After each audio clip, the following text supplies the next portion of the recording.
But you better listen to me carefully. Until I left all my life, together with that of my wife, until I left office, schooling, officer, and until I left office in the year 2000, I never had a foreign account. Never. The CIA, the German intelligence, British MI5, your Italians, the French, all of you go and look into every bank account. And to tell the world whether my wife and I ever had $1, 1 penny anywhere in any bank in any part of the world before I left office. I never did. Interestingly, and it never occurred to me, I had no desire for it. The only time it struck me that I needed a foreign money was when my wife was ill. And it was a situation we could not deal in my country, in Ghana. You know, and we looked for the most affordable place, which was in a university in Europe. That was the first time I suddenly realized how naked I was in terms of, I couldn't even save my wife's life, a very noble lady who had been through trying times with me. That's when I started calling around the world, friends, can you help, etc. So, having no account, oh, by the way, before I left office, we knew she was going to have this operation, so we had even put a little money aside. I think it was about $22,000 it was going to cost us. My wife is asthmatic, and over the years, it has developed its side effects, you know, both in her intestines and other complicated places. So it was going to be quite an expensive, this thing. And you listen to me carefully. I was looking around the world, anybody help me? It's not for myself, I have no account. This is the address of the hospital. This is how much it's going to cost. I mean, it was the most shocking, painful experience I'd been across, that I could hardly get any assistance early enough. My government, who knew, the new government, who had taken over from me, who knew I needed help, and that we had made preparations, refused. On the last day before we were to leave, she was supposed to be on the operation table on the 22nd of a certain month. 2 days before, that's when I got a letter from the president's office, a 3-page letter, conditions I had to fill, a whole lot of rubbish. We got a ticket, we flew to London. This president, or this man who was a president who had been in office for almost 20 years, 10 years, 18, plus whatever it is, 8 plus another 2, almost 19, 20 years.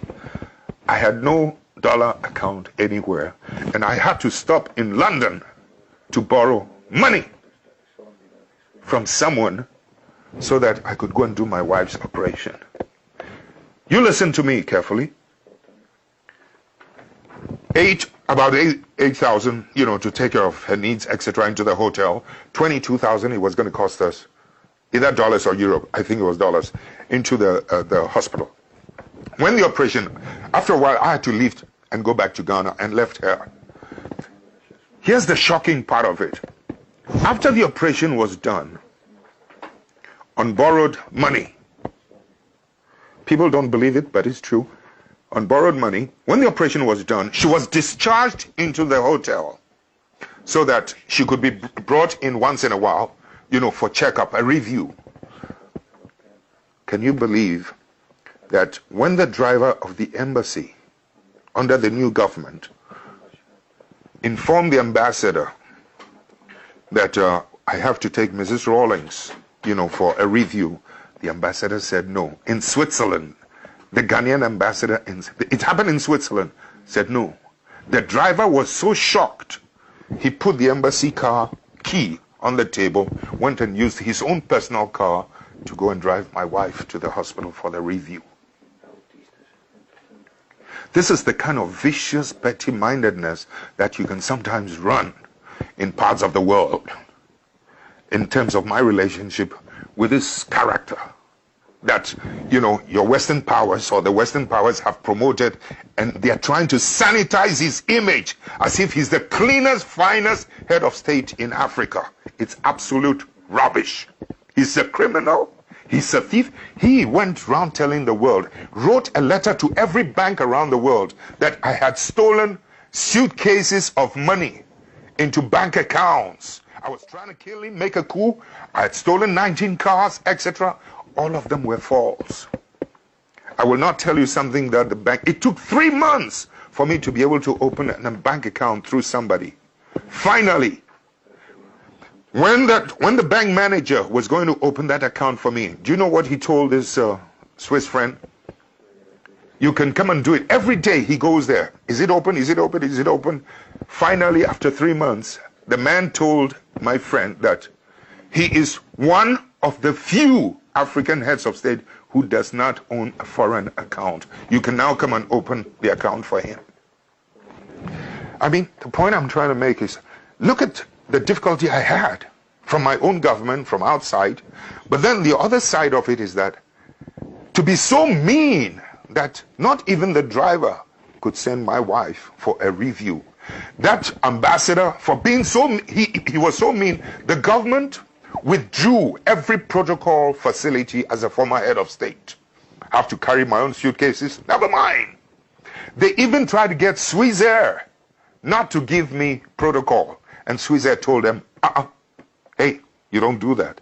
They tried to campaign with other governments. Don't give this man protocol facility, etc. And yet, I'm supposed to have been the man who turned the situation round in Ghana, in West Africa. You know, so in effect, what I'm trying to say is that we've had a pretty rough time, but the more you show hatred towards your opposition, sometimes towards us, the more you get promoted in some parts of the world. It's not healthy. I mean, we must begin to stop treating oppositions and ourselves as enemies.